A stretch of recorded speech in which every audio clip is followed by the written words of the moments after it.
Hey y'all, it's Boy Joe. Welcome back to Anomalous. Today we're doing Cup of Cataract. And in case you don't know what Cataract is basically like Cataract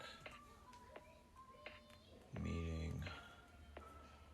A cataract is a common age-related eye condition involving the clouding of the eyes, normally clear lenses, which blocks light from reaching the retina and causes blurry, dim, or hazy vision.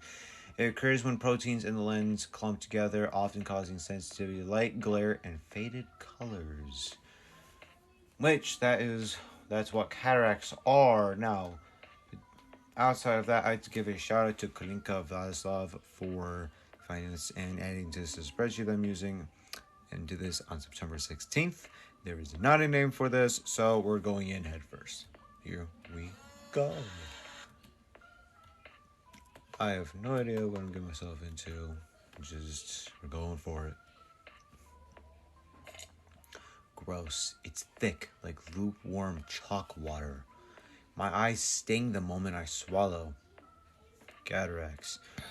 I keep blinking, but it won't clear up. I don't think I'm going to see the same way again. Definitely cataracts. Cool. Oh, what the fuck? Well, here's a normal eye. Here's the cataract eye. Oh my god. Oh, you big boy. Alrighty, that is the Cup of Cataracts. If you enjoyed this episode, please like your friend's video. Bye-bye.